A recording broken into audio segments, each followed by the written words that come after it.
Thank you, thank you, thank you, thank you. जीवित और महान सामर्थी परमेश्वर, दिल से आपका धन्यवाद करते हैं और धन्यवाद करते हुए आपके समीप आते हैं।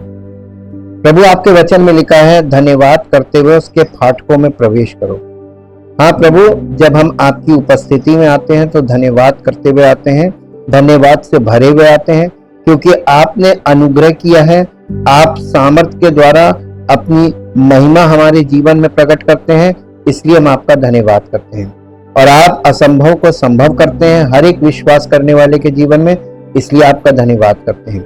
और ये विनती करते हैं प्रभु कि आज जब हम पवित्र आत्मा के द्वारा आपके वचनों को सुने, हम सबके कानों को खोल दीजिए, ताकि प्रभु हम आपके वचन हमारे कानों में से होकर हमारे हृदय में और हृदय से होकर हृदय के भीतरी भाग में अर्थात हमारी आत्मा में उतर जाए, आत्मसात हो, ताकि आपके वचन के द्वारा हमारा जीवन नए जीवन में परिवर्तित हो, हम नई सृष्टि बनकर आपकी महिमा को प्रकट कर सकें। आदर और महिमा आपको मिले। इस प्रार्थना को प्रभु यीशु मसीह के पवित्र नाम से मांगते हैं, आमीन।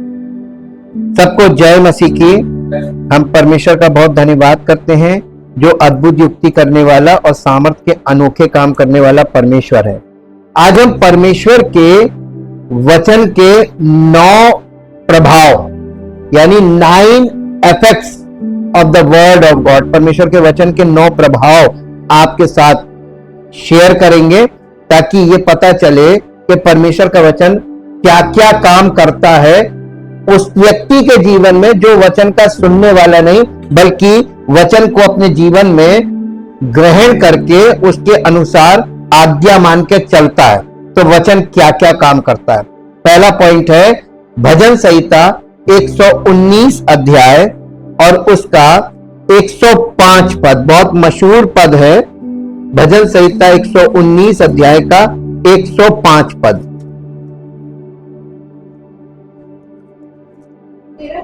तेरा वचन मेरे पांव के लिए दीपक और मेरे मार्ग के लिए उजाला। देखिए मार्ग, हम आपको बार बार बता रहे हैं, मार्ग बहुत इंपॉर्टेंट। यीशु मसीह का मार्ग, सत्य और जीवन मैं ही हूं। कलीसिया को मार्ग बोला जाता था। पहले जमाने में कलीसिया नहीं बोलते थे, मार्ग बोलते थे। ये उद्धार का मार्ग है। तो कलीसिया मार्ग क्यों है? क्योंकि कलीसिया बैठने की जगह नहीं, ये परमेश्वर के वचन को अपने जीवन में लागू करके चलने वाली चीज है, ये बैठने वाली चीज नहीं है। आजकल के लोग कलीसिया में बैठने वाले लोग, और बोलते बड़ी बड़ी हैं, चलते एक कदम नहीं, लंबी लंबी प्रार्थनाएं करते हैं, लेकिन विश्वास इतना सा भी नहीं करते। ये है समस्या। इस वचन की तुलना प्रकाश से की गई है। यहां पे परमेश्वर के वचन की तुलना इस पद में प्रकाश से की गई है कि तेरा वचन मेरे पांव के लिए दीपक और मेरे मार्ग के लिए उजाला है। जब हम अंधेरे में अनजान इलाके से गुजरते हैं तो हम अपना रास्ता देखने के लिए प्रकाश का उपयोग करते हैं। ये एक ऐसी तस्वीर है जो बाइबल हमारे लिए पाप के घोर अंधकार में पड़ी दुनिया में करती है। ये हमें परमेश्वर तक पहुंचने का मार्ग दिखाती है। कौन? परमेश्वर का वचन। आज बताइए, जब घोर अंधकार है आत्मिक तौर पर, किसी को नहीं मालूम कि परमेश्वर के वचन का प्रकाशन किसी के जीवन में नहीं है, सब फर्जी बातें बोल रहे हैं। ऐसे में आपको अगर रोशनी मिलेगी, जो दिव्य रोशनी है, डिवाइन लाइट, वो वचन में ही मिलेगी। आपको वचन वो चीज दिखाएगा जो संसार में आज नहीं है, और वही हमारे जीवन में वो देखना चाहता है। बाइबल के अलावा हम परमेश्वर के उद्धार के मार्ग के बारे में कुछ नहीं जान सकते। तो बाइबल के अलावा आपको उद्धार का मार्ग कहीं कोई बताने वाला है नहीं, और ना आपको कहीं मिलेगा। इसलिए ये ध्यान रखिए कि बाइबल जब कह रही है कि जो संसार में आपको दिखाई दे रहा सब झूठ है, सब भ्रम है, तो आपको विश्वास करना चाहिए, क्योंकि ये बाइबल बोल रही है। व्यक्ति लोग आजकल के जो बोल रहे हैं वो सब गलत बोल रहे हैं, वो आपको भ्रमित कर रहे हैं, और भ्रमित हो भी रहे लोग। इसके अलावा बाइबल मसीहों को सही सिद्धांत के मार्ग पर प्रकाश देती है, साथ ही साथ सड़क के किनारे झूठी शिक्षा के नुकसानों को भी दिखाती है। मार्ग के किनारे के वे हैं, तो जो बीज बोने वाले के दृष्टांत पे यीशु मसीह कह रहे थे कि मार्ग के किनारे के वे हैं जिन्होंने वचन तो सुना और इधर से सुना इधर से निकाल दिया चले गए। कारण बताएं क्या? इसमें कारण लिखा है, इसमें कारण यह लिखा है, मार्ग के किनारे के वो लोग हैं जो झूठी शिक्षा के शिकार हो चुके हैं। जब उनको परमेश्वर का वचन, सत्य वचन सुनने को मिलता है ना, तो वो इधर से सुनते इधर से निकालते हैं और वो वही झूठी शिक्षा को ही सही मानते हैं, यही सही, वही जाएंगे, मार्ग को छोड़ देते। सत्य का मार्ग कोई नहीं पकड़े, क्योंकि सत्य के मार्ग में उनको कदम उठाना है, कदम कोई उठाएगा नहीं। कोई उनके लिए प्रार्थना कर दे, कोई उनकी मदद कर दे, कोई तो वो दूसरों पर निर्भर है। इसलिए बहुत मुश्किल है। झूठी शिक्षा में क्या, वो आपके लिए सब कुछ करने लगते हैं, आपकी मदद भी करेंगे, आपको ये दे देंगे वो दे देंगे, तो आप लोग लगता है कि ये ज्यादा अच्छे हैं, ये हमारी मदद कर रहे हैं, और ये मदद आपके लिए भारी पड़ जाएगी, क्योंकि आप उद्धार नहीं पा रहे, आप उनके गुलाम बन रहे हैं, आप उनके कर्जदार बन रहे हैं। ये सड़क मार्ग के किनारे झूठी शिक्षा के नुकसानों को भी दिखाती है बाइबल दिखाती है कि झूठी शिक्षा के नुकसान क्या है, ताकि वो उसमें ना फंस जाए। उस प्रकाश के बिना वो कभी नहीं जान पाएगा कि झूठ क्या था या झूठ और सच क्या है। यह बाइबल के बिना आपको यह नहीं मालूम कि झूठ क्या है और सच क्या है। पवित्र आत्मा ने बीरिया के विश्वासियों की सराहना की, क्योंकि उन्होंने प्रेरित पौलुस द्वारा उनके बीच प्रचारित किए गए उपदेश को तब तक स्वीकार नहीं किया जब तक कि उन्होंने स्वयं इसे शास्त्रों से जांच नहीं लिया। प्रेरितों के काम उसका 17 अध्याय, प्रेरितों के काम उसका 17 अध्याय और 17 अध्याय के 11 पद में क्या लिखा हुआ है?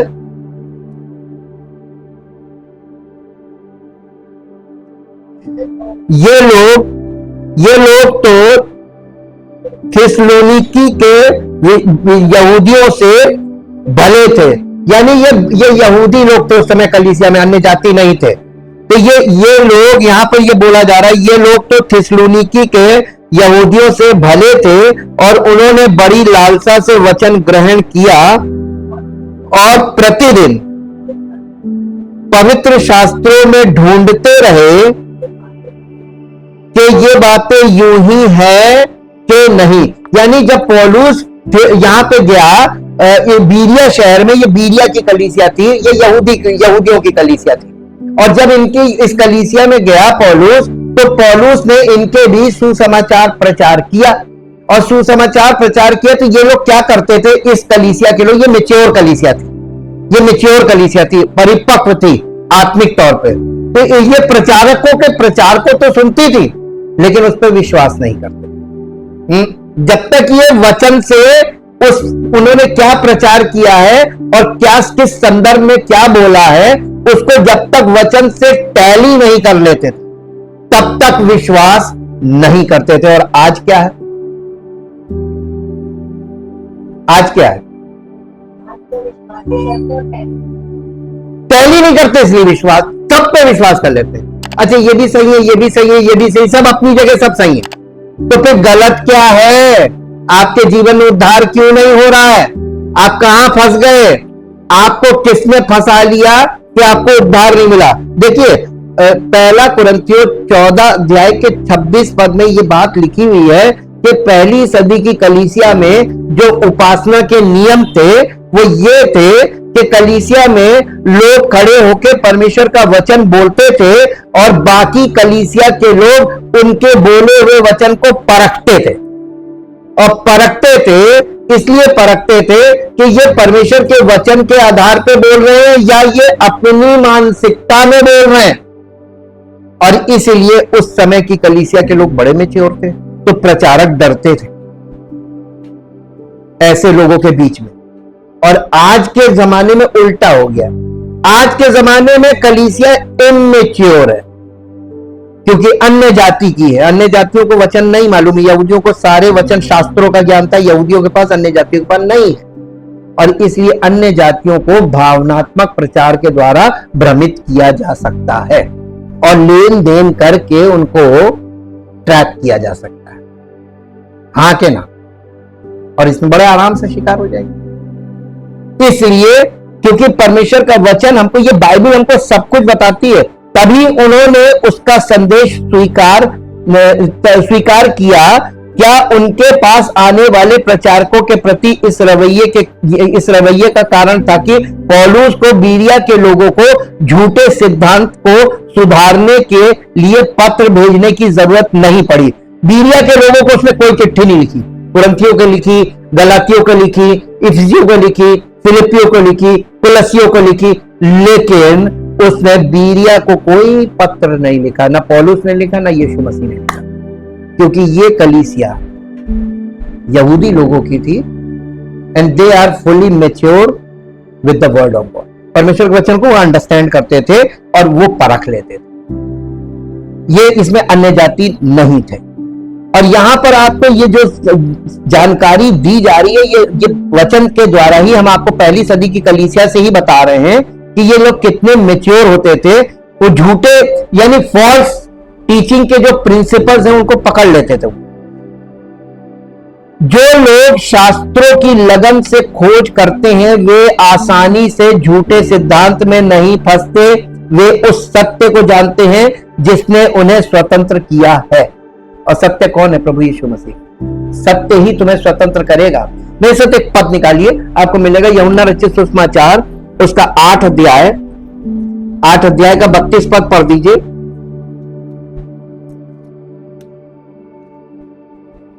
8 अध्याय 31-32 पद पढ़ दीजिए। और तुम सत्य को जानोगे।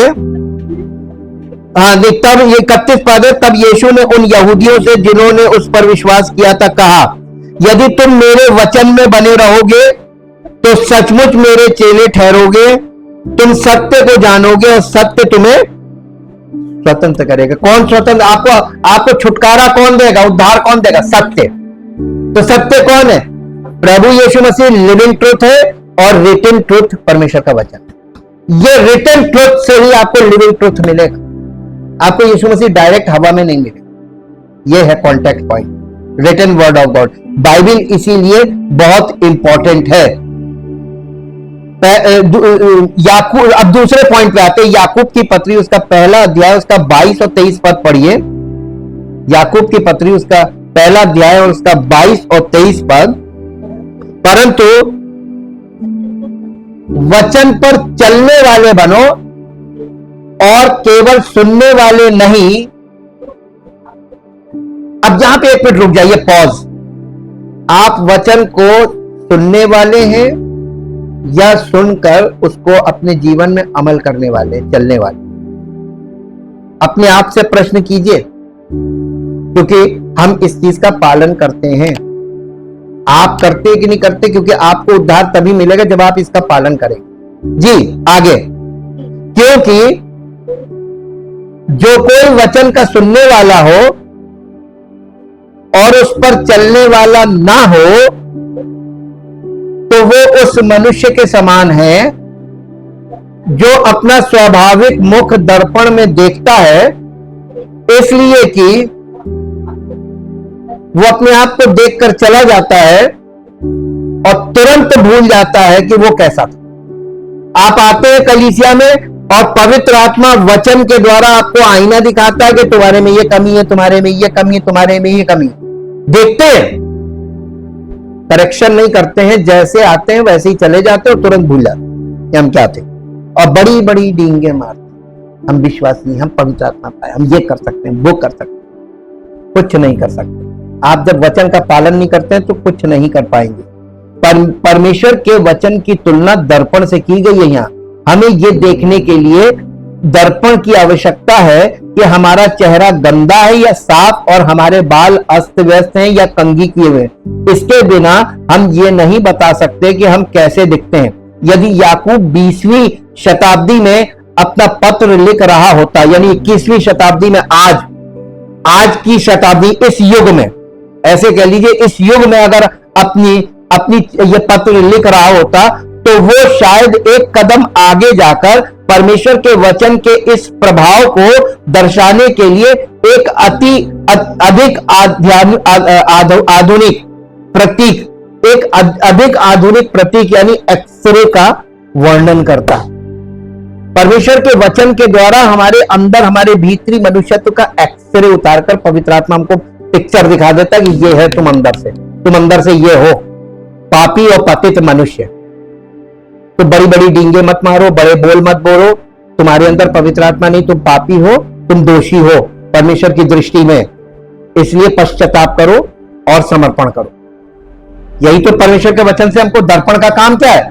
वो दर्पण उस जमाने में बोला जाता था जब लोग दर्पण को, आत्मिक दर्पण को यूज करते थे मूसा के तंबू में। आज के जमाने में अगर ये पत्री लिखी जा रही होती तो इसके लिए एक्सरे मशीन का वर्णन जरूर होता। इसके पैरेलल एक्सरे मशीन, एक्सरे का उपयोग कर सकता था। एक एक्सरे फिल्म मुझे मेरे शरीर के आंतरिक अंगों की स्थिति दिखाती है जिसे मैं अन्यथा नहीं जान सकता। यानी बिना एक्सरे के आप नहीं जान सकते कि आपके अंदर की सिचुएशन क्या है। और अगर आधुनिक किया जाए तो आजकल तो अल्ट्रासाउंड से भी आगे निकल गया, एमआरआई हो गया। एमआरआई, तो ये परमेश्वर का वचन, पवित्र आत्मा वचन के द्वारा एमआरआई रिपोर्ट हमारे सामने रखता है कि तुम्हारे चरित्र में ये दोष है। कोई मानने को तैयार है? कोई नहीं मानने को तैयार है। और सब ये बात डिक्लेयर कर रहे हैं, हम परमेश्वर, हम प्रभु के लोग, हम प्रभु के लोग। हम कौन से प्रभु के हो? तुम किससे प्रार्थना कर रहे हो? रॉन्ग नंबर मिला रहे, क्योंकि सच्चा सुनता नहीं, और तुम सही हो नहीं कि सच्चा तुम्हारी सुने, तो तुम किसको नंबर मिलाए हो? किससे प्रार्थना कर रहे हो? यही तो मेरा प्रश्न है। और ये मुझे परमेश्वर के सामने मेरे हृदय की स्थिति दिखाता है। परमेश्वर का वचन ये मुझे सुधारता और मुझे डांटता है ताकि मैं उसकी सेवा करने के लिए पूर्ण रूप से पूरी तरह सुसज्जित हो सकूं। दूसरा तीमुथियुस 3 अध्याय के 16 पद में पौलुस यही पत्र में ये अपने चेले तीमुथियुस को, जो परमेश्वर की सेवकाई करता था, उसको पत्र लिखा। और उस पत्र में 3 अध्याय के 16 और 17 पद में उसने क्या लिखा, पढ़ के देखिए। संपूर्ण पवित्र शास्त्र परमेश्वर की प्रेरणा से रचा गया है और ये उपदेश और समझाने और सुधारने और धार्मिकता की शिक्षा के लिए लाभदायक है, ताकि परमेश्वर का जन सिद्ध बने और हर एक भले काम के लिए तत्पर हो जाए, रेडी हो जाए। करना कुछ नहीं, रेडी रहना है कि प्रभु जो चाहेगा वो हमसे करवाएगा। ठीक, भलाई का मतलब, भलाई करने का मतलब मालूम क्या है? नए नियम के अनुसार बिना स्वार्थ के किसी की मदद करते, बिना स्वार्थ के। आप किसी भी संस्था में जाएंगे, आपको मदद तो मिलेगी लेकिन बिना स्वार्थ के नहीं मिलेगी। उनका एक स्वार्थ है। आप उनसे मदद ले लीजिए, फिर उसके बाद आप खूंटे से बंध जाइए और फिर आपसे वो धीरे धीरे करके वो सब मदद का कई गुना निकाल। तो आपको उसने बिना स्वार्थ के की कि उनका एक स्वार्थ था। आपको एक मुश्त दे दिया, आपसे धीरे धीरे मिल गया। क्या ये बिना स्वार्थ के? ऐसों की मदद क्यों नहीं करते जिनके पास वापस करने को कुछ नहीं? ऐसों की मदद करके दिखा दे। ऐसों की मदद करना ही भलाई कहा गया। भलाई का अर्थ बता रहे बाइबल के अनुसार निस्वार्थ। आपके नहीं, आपके पास मत कीजिए, आप जो कर सकते हैं वो करिए। आप किसी को सही रास्ता दिखाते हैं, किसी को सही जगह, सही कलीसिया में लाकर परमेश्वर से मुलाकात करने के लिए सही जगह पे ले आते हैं, ये भी बहुत बड़ी भलाई। करोड़ों रुपया खर्च करके भी लोगों को सही जगह नहीं मिल रही। आप एक साधारण सा मार्गदर्शन करके लोगों को सही जगह पे लाकर एक भलाई का काम कर सकते हैं, उसको उद्धार मिलेगा, उसमें आपका नाम आ जाएगा। ऐसे काम दिखाए गए। यीशु मसीह के, पतरस का एक भाई था। पतरस को यीशु मसीह के पास कौन लाया था? अंद्रियास, उसका भाई। अंद्रियास से जब यीशु मसीह की मुलाकात हुई पहले, तो उसने जाकर पतरस से क्या बोला मालूम है? उसने कहा अगर मुझे एक मनुष्य मिला, वही प्रभु है, वही मसीह है। और वो यीशु मसीह के पास पतरस को लेकर आया और उसने पतरस का इंट्रोडक्शन करवाया। बस ये भलाई है, बहुत बड़ी भलाई। और पतरस ने भयानक तरीके से जो सेवकाई की, उस सेवकाई में पतरस को जो प्रतिफल मिला, उस प्रतिफल का हिस्सा अंद्रियास का भी था। अंद्रियास ने क्या किया मालूम है? एक भलाई की थी, अपने भाई को प्रभु से मिलाया और उसके बाद उसने कोई काम नहीं किया, कोई सेवकाई नहीं की। लेकिन उसने ऐसे सेवक को, प्रभु ने उसको जब इतना बड़ा सेवक बनाया तो उसकी सेवकाई में उसका की पर्सन वही था, उसको लाने वाला। क्या ऐसी सेवकाई नहीं कर सकते लोग? कर सकते हैं। एक ऐसे मनुष्य को लाइए जो प्रभु को खोजता हो, आप उसको प्रभु से मिलाएंगे। यहां कलीसिया मिलाइए, आपने उसको प्रभु से जोड़ दिया। कलीसिया में लाने का मतलब बाकी प्रभु का काम है और उसका समर्पण है कि वो बढ़ता है कि नहीं। पता नहीं कितने लोगों को आप 10 लोग लाएंगे, उसमें हो सकता है एक आध कोई बढ़िया निकल जाए, तो उसमें आपकी सेवकाई उसके साथ जुड़ गई। अगर वो सेवा करता है तो उसमें आपका भाग आ गया। ये भी तो सेवा है, इसमें कोई पैसा खर्चा हुआ? तो आप यानी निस्वार्थ सेवा कर सकते हैं। इच्छा होनी चाहिए आपके अंदर, कितना विश्वास है, आप कितना प्रभु से में आगे बढ़े, उसके आधार पर ही आप ये काम कर पाएंगे। आज बहुत से लोग अपनी आध्यात्मिक स्थिति के बारे में खुद को धोखा दे रहे हैं, ये सोचकर कि उनमें कुछ भी गलत नहीं है। क्यों? क्योंकि उन्होंने कभी खुद को परमेश्वर के वचन के एक्सरे के अधीन नहीं किया है। ये संभव है कि विश्वासियों के रूप में भी हम उन पापों से अनजान हो जिनके लिए हम परमेश्वर के सामने दोषी हैं। मैंने अक्सर शास्त्रों पर ध्यान के समय पाया है कि पवित्र आत्मा ने मुझे कुछ पापों के बारे में अवगत कराया है। शायद मेरे कार्यों में कुछ स्वार्थी उद्देश्य जिनके बारे में मैं तब तक पूरी तरह से अनजान था जब तक कि उसने मुझे ये नहीं बताया। अगर हमें आध्यात्मिक ठहराव और क्षय से बचना है तो हमें परमेश्वर के वचन के दर्पण या एक्सरे के माध्यम से खुद को दैनिक रूप से परखने की जरूरत है। हमारे जीवन में एक भी दिन ऐसा नहीं जाता जब हम अपने चेहरे को दर्पण में ना देखें। ऐसा भी हो कि एक भी दिन ऐसा ना जाए जब हम अपने दिलों की जांच ना करें। डेली वचन के अनुसार अपने हृदय को जांचें। तो आप जब स्टडी में आते हैं तो आप अपने हृदय को, जब परमेश्वर वचन आपके सामने रख रहा है, एक्सरे रिपोर्ट रख रहा है, तो आप विश्वास तो करो ये मेरी रिपोर्ट है, ये मैं हूं। नहीं मानते लोग, झुठला देते। ये क्या आपका दिल आपको धोखा दे रहा? तो परमेश्वर वचन में दिल तो धोखेबाज है, वो कहेगा नहीं तुम ये नहीं हो। तीसरा पॉइंट, यिर्मयाह नबी की पुस्तक 23 अध्याय का 29 पद पढ़िए। यिर्मयाह नबी की पुस्तक 23 अध्याय का 29 पद, 23 अध्याय उसका 29 पद यहां इस प्रकार से लिखा हुआ है। यिर्मयाह 23:29, यहोवा की ये भी वाणी है, क्या मेरा वचन आग सा नहीं? फिर क्या वो ऐसा हथौड़ा नहीं जो पत्थर को फोड़ डाले? देखिए यहां पे 2 चीजें बताई गई परमेश्वर के वचन को। आजकल के लोग बहुत कम कच्चे, उन्होंने वचन को छोड़ दिया। वो कहते प्रभु तो बहुत प्यार करता है, दया का सागर है ना। आपको प्रभु अच्छा लगता है, वचन नहीं अच्छा लगता है। लोग वचन छोड़ के प्रभु को पकड़ रहे, लेकिन ये वचन ही तो प्रभु है, ये कोई नहीं मान रहा। झूठी शिक्षा क्या कर रही है? वो आपको जो उसका बेसिक पार्ट है उससे अलग करके आपको एक प्रभु के बारे में बता रही है जिस प्रभु को आप कभी जान ही नहीं सकते, अदृश्य है। वचन क्या करता है? वचन आपको भीतरी मनुष्यत्व को बॉर्न अगेन करके आत्मिक रूप से परिपक्व करके उस प्रभु से मिलाता है जिसे आप आंखों से देख नहीं सकते। आपकी आत्मा उसकी आत्मा से संपर्क कर सकती है। यह फर्क है। यहां पर यिर्मयाह 23 अध्याय में यहां पर हमने अभी जो पढ़ा है 29 पद में, परमेश्वर के वचन की तुलना आग से की गई है। बाइबल में आग को उस चीज के प्रतीक के रूप में इस्तेमाल किया जाता है जो शुद्ध करती है या जलाती है।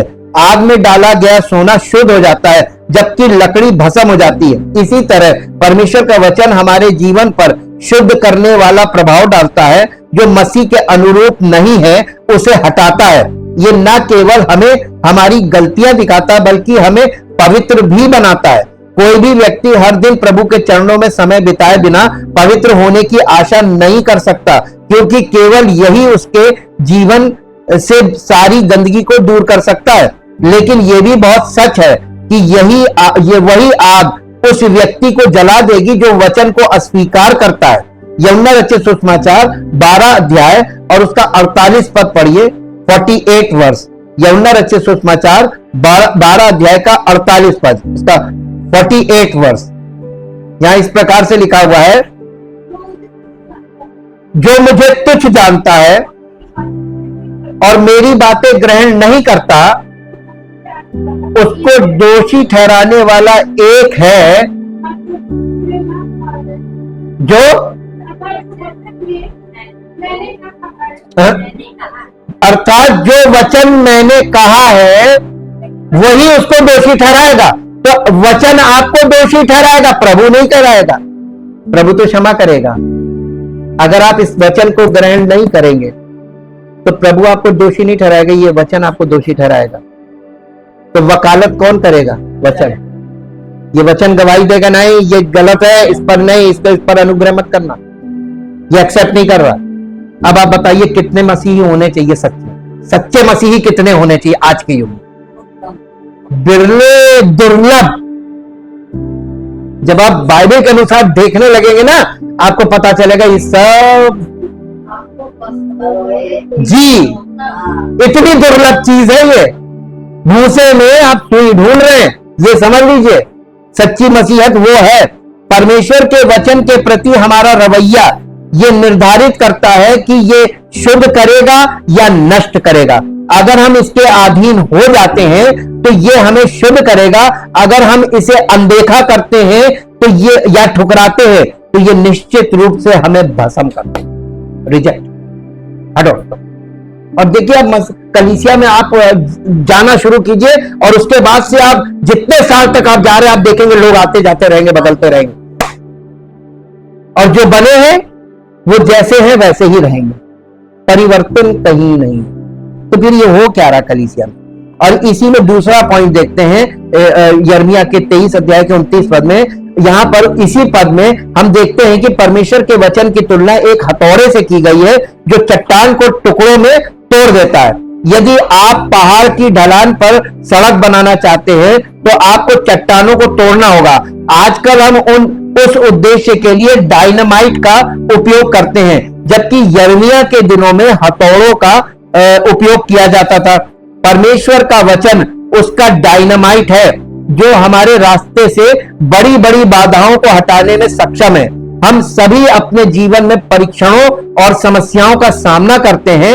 ऐसी परिस्थितियां जिसमें पहाड़ हमारे ऊपर गिर जाते हैं और ऐसा लगता है कि हम एक मृत अंत पर पहुंच गए हैं।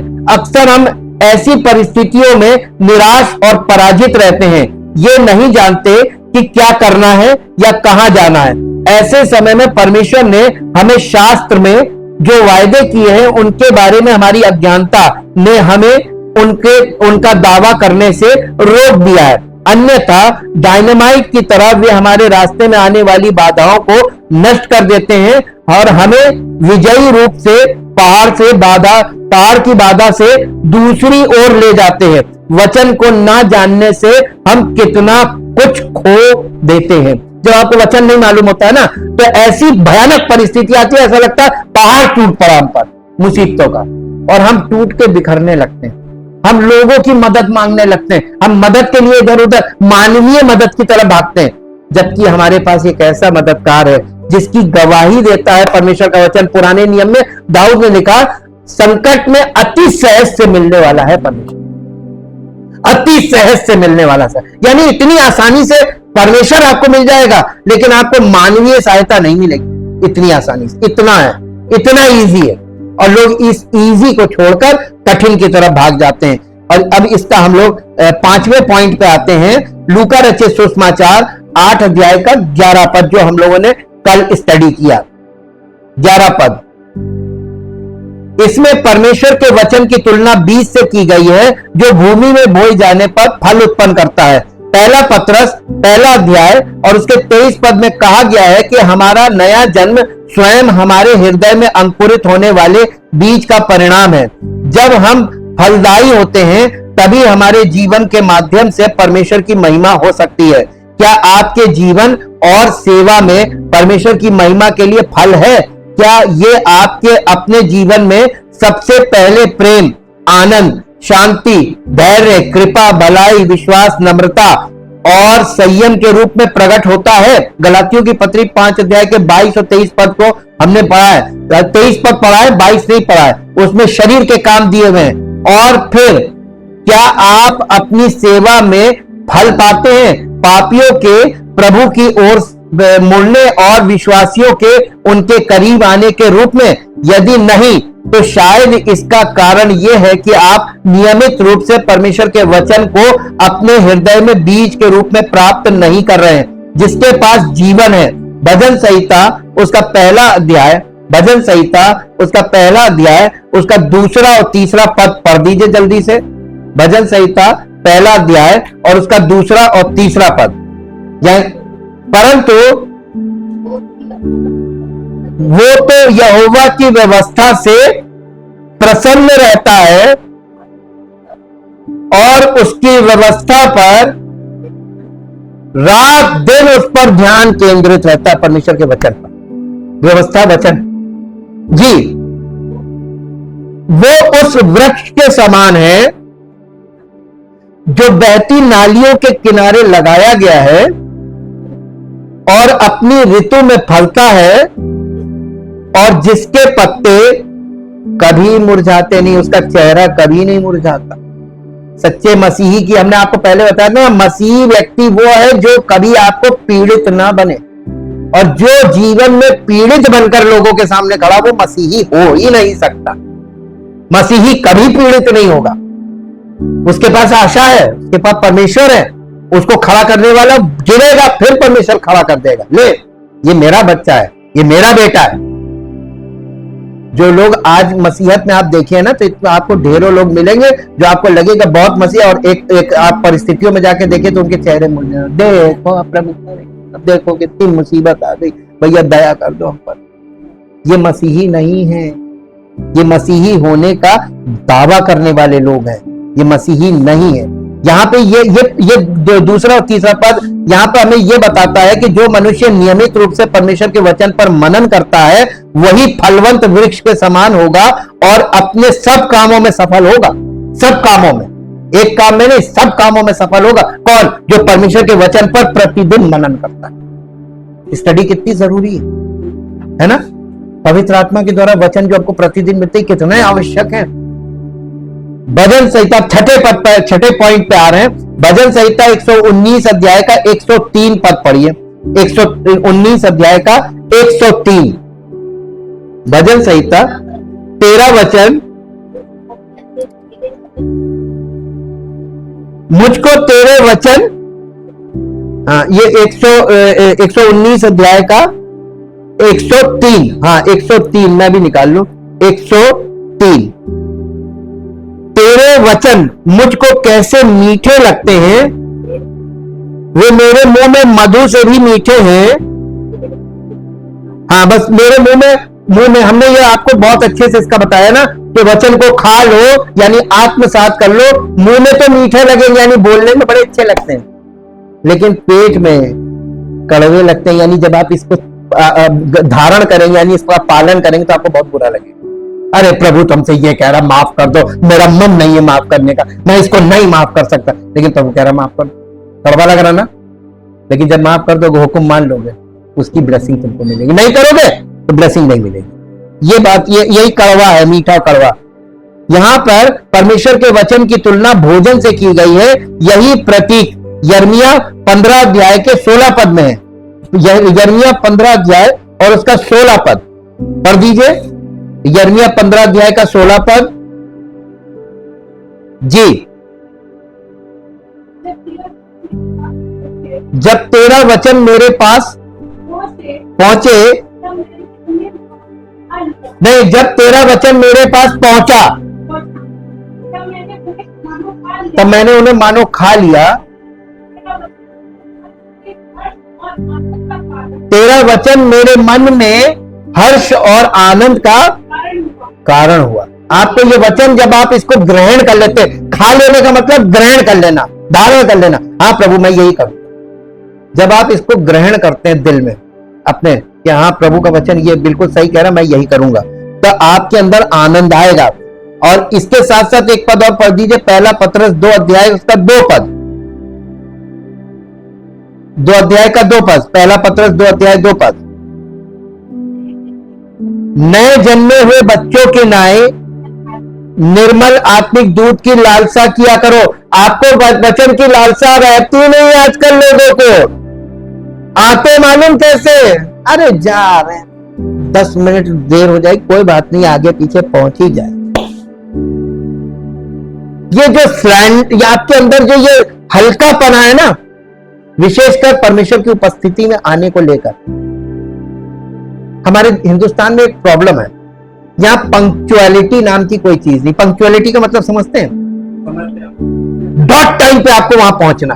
कलीसिया में कैसे पहुंचना चाहिए, डॉट टाइम पे।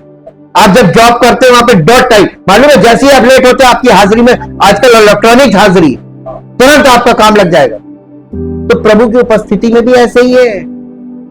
यहां कोई मनुष्य आपकी हाजिरी में, प्रभु खुद हाजिरी, वो चेक करता कौन कैसे आ रहा, किस तरीके से आ रहे से ढीलम ढालम ढूंढते डाल। ये आपका एटीट्यूड ये बता रहा है कि आप बड़ी मजबूरी में आ रहे हैं। मन तो नहीं है, पूरे मन से नहीं आ रहे हैं, आनंदित होकर नहीं आ रहे हैं और समय पर नहीं पहुंच रहे। ये डिसिप्लिन के खिलाफ है। डिसिप्लिन कब आए, अनुशासन हमारे रगों में होना। परमेश्वर के लोगों में अनुशासन नहीं है तो वो परमेश्वर के लोग नहीं है। बार बार इस चीज को परमेश्वर का वचन हम लोगों को बोल रहा है। और इसके बाद भविष्यवक्ता यहेजकेल और प्रेरित यूहन्ना को भी पवित्र शास्त्र में एक पुस्तक खाते हुए दिखाया गया है, जिसकी हमने आपको स्टडी दी थी। यहेजकेल 3 अध्याय के 1 से 3 पद में पढ़ लीजिएगा और प्रकाशित वाक्य 10 अध्याय का 9 और 10 पद, यह हम आपको अलग से एक बता चुके हैं। यहां हम परमेश्वर के वचन को आत्मसात करने और पचाने वाले लोगों की तस्वीर देखते हैं। भोजन हमें शक्ति देता है, इसके बिना हमारा शरीर मजबूत नहीं हो सकता। कुपोषित व्यक्ति दुबला पतला और कमजोर होगा और इसलिए वो बीमारी का प्रतिरोध करने में असमर्थ होगा।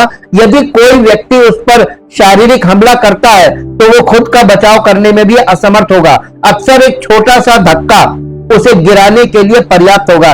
ठीक उसी तरह जो परमेश्वर के वचन की उपेक्षा करता है वो आध्यात्मिक रूप से कम विकसित होगा और परिणाम स्वरूप प्रलोभन का विरोध करने और शैतान के हमलों का सामना करने में असमर्थ होगा। केवल वे लोग जो नियमित रूप से परमेश्वर के वचन पर मनन करते हैं वे ही मजबूत और साहसी मसीही बनते हैं। पहला यूहन्ना 2 अध्याय उसका 14 पद पढ़िए, 14th वर्ष, पहला यूहन्ना 2 अध्याय का 14 पद।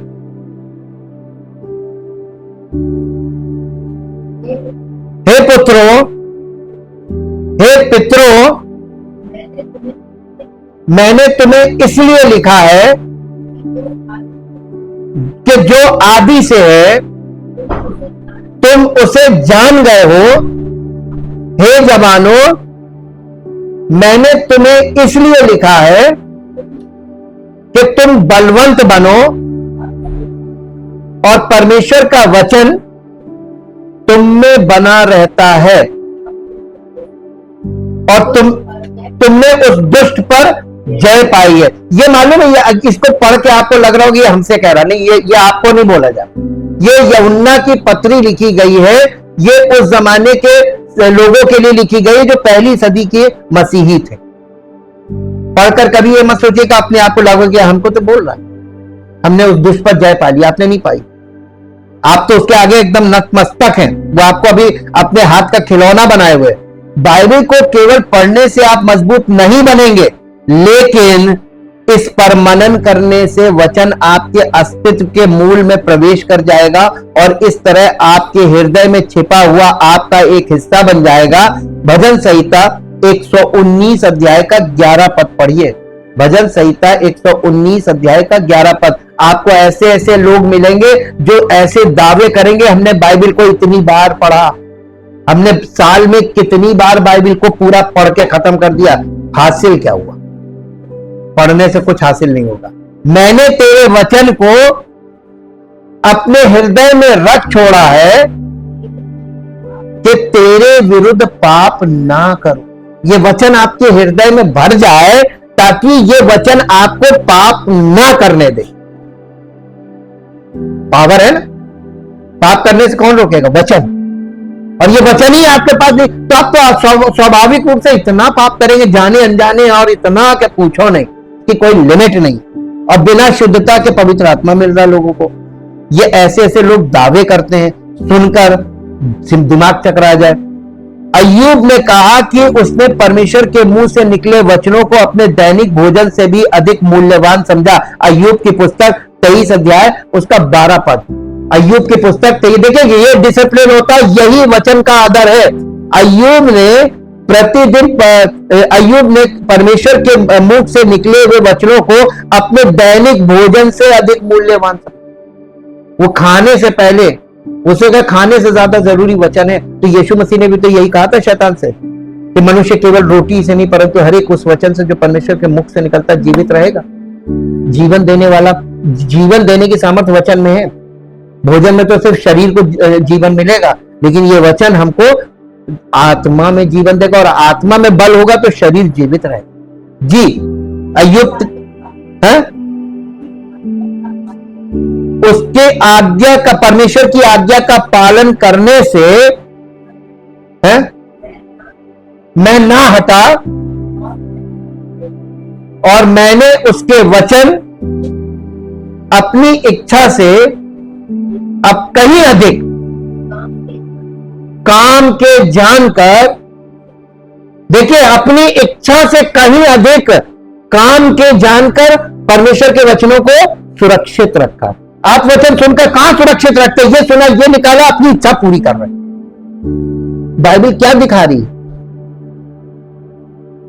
क्या आप दोष दिखा रही ना? है ना? कहां को धर्म है?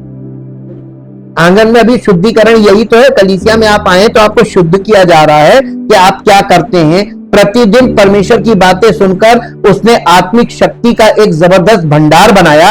ये निसंदेह शैतान के भयंकर हमलों का सामना करने में उस व्यक्ति के असाधारण लचीलेपन का कारण है। उसने अपने सामने आई सभी प्रतिकूलताओं के बावजूद परमेश्वर में अपना विश्वास नहीं खोया।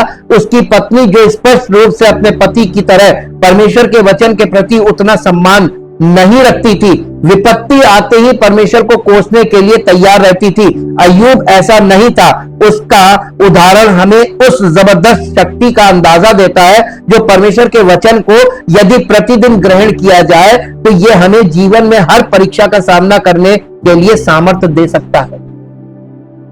आप प्रतिदिन आते हैं और आप परमेश्वर अपनी हर परिस्थिति में सामना करने के लिए प्रिपेयर हो सकते वचन के द्वारा। और उसकी पत्नी को देखिए, जरा सी विपत्ति देखी तो कहने लगी परमेश्वर की निंदा करो, मर जा। उसने कहा ना, मरना होगा ऐसे ही मर जाऊंगा, मैं निंदा करके नहीं मरूंगा परमेश्वर की। और लोग तुरंत परमेश्वर की निंदा करते, जैसी विपत्ति आती तुरंत परमेश्वर क्या कर रहा है। और मानो रिश्तेदार और आप आग में घी डालते, आज देखो वहां जाती है ना इसीलिए हो गया, और आपका मन तुरंत गवाही देगा हाँ हो सकता है। ये वो लोग हैं जो लगातार वचन में बने नहीं रहते। उन लोगों का मन तुरंत इन बातों से सहमत हो जाता है। 7वां पॉइंट, व्यवस्था विवरण 32 अध्याय का 2 पद पढ़िए। व्यवस्था विवरण 32 अध्याय के 2 पद में परमेश्वर के वचन की तुलना ओस से की गई। ओस, ड्यू। बाइबल में ओस परमेश्वर के आशीर्वाद का प्रतीक है। जब परमेश्वर ने इजराइल को आशीर्वाद दिया तो उसने उन्हें ओस और वर्षा दी। जब इजराइल ने पाप किया तो परमेश्वर ने ओस और वर्षा को रोक लिया। जैसा कि उसने पहला राजा, अब आप निकालिए पहला राजा 17 अध्याय उसका पहला पद। पहला राजा 17 अध्याय उसका पहला पद, ये पढ़ दीजिए। तिशबी एलिया जो गिलाद के परदेशियों में से था, उसने आहाब से कहा, इजराइल का परमेश्वर यहोवा जिसके सम्मुख में उपस्थित रहता हूं, उसके जीवन की शपथ है, इन वर्षों में मेरे बिना कहे ना तो मैं बरसेगा ना ओस पड़ेगी। ये मालूम कौन बोल रहा था? एलिया बोल रहा था। एलिया के पास इतनी पावर थी? हाँ, वो परमेश्वर की, देखिए उसने क्या बोला, उसका इंट्रोडक्शन सुनिए, फिर से पढ़िए इस पद को। तिशबी एलिया का, तिशबी एलिया जो गिलाद के परदेशियों में से था, उसने, आहाब ये राजा है, आहाब, उसने आहाब राजा से कहा, इज़राइल का परमेश्वर यहोवा, अब यहां पर ध्यान दीजिए, एलिया के पास ये पावर काहे थी? वो परमेश्वर की उपस्थिति में रहता था, परमेश्वर की उपस्थिति। अब आप देखिए, इसको ऐसे नहीं कह सकते परमेश्वर की उपस्थिति उसमें, is filled with the Holi spirit. ये है पवित्र आत्मा वाला व्यक्ति, ये है, वो परमेश्वर की उपस्थिति में रहता था। और उसने कहा कि इसलिए मेरे बिना कहे ना तो बारिश होगी ना ओस की। ये ब्लेसिंग्स को दिखाता, यानी मेरे बिना कहे बरकत मिलेगी। और राजा से कह रहा था, राजा भी समझ गया होगा वाकई में ये परमेश्वर का जन। आपको मालूम है उसने कितने, मैंने आपको पढ़ के सुनवाया था ना, तो उसने आग से कैसे भस्म किया था कि नहीं, हाँ, जो भेजे जाते थे उनको भस्म कर देता था, 3 बार किया उसने। इसलिए राजा को मालूम था ये कर सकता है, इसके पास पावर है, power of the Holi spirit. इसीलिए यीशु मसीह ने कहा था कि मैं, यूहन्ना बपतिस्मा देने वाले ने कहा था वो तुम्हें पवित्र आत्मा और आग से बपतिस्मा देगा। बपतिस्मा का मतलब फुलफिल्ड कर दे, परिपूर्ण कर दे। बपतिस्मे का मतलब पानी में डूबना नहीं है, परिपूर्ण हो जाना। परमेश्वर की आत्मा, परमेश्वर के स्वभाव में और परमेश्वर की सामर्थ्य में परिपूर्ण हो जाना। तो आत्मा का, पवित्र आत्मा का बपतिस्मा यीशु मसीह के पुत्र के स्वभाव में परिवर्तित हो जाने को दिखाता है, परिपूर्ण हो जाने को। और आग का बपतिस्मा यीशु परमेश्वर के वचन से भर जाने को या परिपूर्ण हो जाने को दिखाता है। आग, ये परमेश्वर का वचन ही आग है। इसको लोगों ने गलत गलत तरीकों से गलत गलत व्याख्याएं करके लोगों को भ्रमित कर दिया, खुद भी हुए और दूसरों को भी किया। और इसीलिए परमेश्वर की सामर्थ का, ये वचन के ज्यादा जो पावर होनी चाहिए वो नई लोगों को प्राप्त हुई, अनुभव ही नहीं आया। इसलिए ये प्रतीक सिखाता है कि परमेश्वर का आशीर्वाद उसके वचन के माध्यम से उन सभी पर आता है जो परमेश्वर के वचन को प्राप्त करते हैं और इसका पालन करते हैं। केवल सुनने से नहीं आए, इस पर आपको चलना पड़ेगा। नीति वचन 10 अध्याय उसका 22 पद पढ़ दीजिए। नीति वचन 10 अध्याय का 22 पद जी। नीति वचन 10 अध्याय, ये पद ये घोषित करता है कि आशीर्वाद हमें समृद्ध कर सकता है जी। धन, सारी दुनिया किस चीज के पीछे भागे? नहीं, धन के पीछे नहीं भाग रही, सारी दुनिया पैसों के पीछे भाग रही। पैसा धन नहीं है, पैसा धन नहीं है। पैसा तो एक रात में आपने देखा था 2 मिनट में पूरा हो जाता, चलन से बाहर। पैसा धन नहीं है, पैसा जो है धन नहीं है। लेकिन धन क्या है मालूम है? धन क्या है? आपके पास भरपूरी हो, वो है धन। ठीक, धनी होना और पैसा ये बहुत अलग अलग चीज। वो धन यहोवा की आशीष ही से मिलता है। आप साम दाम दंड भेद करके धन प्राप्त कर सकते हैं छल बल से, जैसे लोग कर रहे हैं संसार में, लेकिन उसमें कष्ट ही कष्ट है, क्लेश ही क्लेश। हाथ हो जाएगा फिर इतने झगड़े, इतने सब रिश्ते खत्म कर देगा। अगर वो धन आ गया छल बल वाला, साम दाम दंड भेद करके आप प्राप्त तो कर लेंगे, लेकिन वो आपको सबसे दूर कर देगा, सारे रिश्ते खत्म हो जाते हैं। लेकिन जो धन यहोवा की ओर से मिलता है उसमें वो दुख नहीं मिला, वो आपको ब्लेसिंग वाला देगा, आशीष वाला धन देगा। चाहिए? वचन का पालन करना पड़ेगा। अब यहां पे सब मुरझा जाते हैं, हाँ, यही तो बहुत मुश्किल है, यही तो नहीं करना मांगते। शॉर्टकट बताइए, शॉर्टकट कोई है ही नहीं। आप शॉर्टकट लोग जो बता रहे हैं वो आपको भ्रमित कर रहे हैं। आप उनके लालच में फंस के आप भ्रमित हो सकते हैं, लेकिन आप पथ भ्रष्ट हो जाएंगे, वो प्रभु भी नहीं मिलेगा, कुछ नहीं मिलेगा। ये पद ये घोषित करता है कि आशीर्वाद हमें समृद्ध कर सकता है, हमारी सभी कमियों को पूरा कर सकता है। ये कितना प्रोत्साहन है, उसके वचन के माध्यम से हमें मिलने वाला आशीर्वाद हमारी सभी कमियों को पूरा करता है। हो सकता है कि आप में प्रतिभा की कमी हो और आप दूसरों की तरह प्रचार करने, गाने या प्रार्थना करने में असमर्थ हो, लेकिन जब स्वर्ग की ओस आपके जीवन पर पड़ती है तो आपकी सभी प्राकृतिक सीमाओं के बावजूद परमेश्वर आपको हजारों लोगों के लिए आशीर्वाद का माध्यम बना सकता है। इसलिए अपने सामने उसके वचन के साथ प्रतिदिन प्रभु की प्रतीक्षा करें। जब तक उसकी ओस आपकी आत्मा पर ना गिरे तब तक उसकी उपस्थिति से दूर ना भागे। लेकिन ओस आशीर्वाद से कहीं बढ़कर है, ये ताजगी का भी प्रतीक है। बाइबल हमें एक और चीज देती है, वो है नवीनीकरण। हर दिन प्रभु की आवाज सुनना हमारे मसीही जीवन को हमेशा ताजा रखता है। ये हमें बासी होने से बचाता है, जिसमें भ्रष्टाचार और क्षय का मतलब है। फफूंद लगी रोटी किसी के मुंह में पानी नहीं लाएगी। फिर भी कई विश्वासियों द्वारा प्रदर्शित बासीपन से किसी को भी मसीह की ओर आकर्षित करने की उम्मीद नहीं की जा सकती। क्या आपका मसीही जीवन हर दिन ताजा रहता है? ये तभी हो सकता है जब आप ओस के नीचे से स्वर्गीय मन्ना को प्रतिदिन खाते हैं। जैसा कि निर्गमन 16 अध्याय को 13 से 15 पद तक पढ़ के देखिएगा। वो ओस गिरती थी और सवेरे और पाला गिरता था, वो बन जाता था मन्ना। और यहाँ पर आप घर में पढ़ के देख लीजिएगा। 8वें पॉइंट पे आते हैं। भजन संहिता 119 अध्याय का 162 पद पढ़िए। 162 वर्स 162 119 वर्स 162 162। जैसे कोई बड़ी लूट पाकर हर्षित होता है, वैसे ही मैं तेरे वचन के कारण, जैसे कोई बड़ी लूट पाकर, आप बताइए कितनी वैल्यू दिखाई गई है परमेश्वर के वचन की। ये दाऊद का लिखा हुआ है, क्या वैल्यू है? जैसे कोई बड़ी लूट पाकर, आपको एक बहुत बड़ी लॉटरी लग जाती, बड़ी लूट मिल जाती तो कितनी खुशी होती। यानी आपको ना भूख लगती, ना प्यास लगती, कुछ नहीं, ना थकान लगती, ना नींद आती।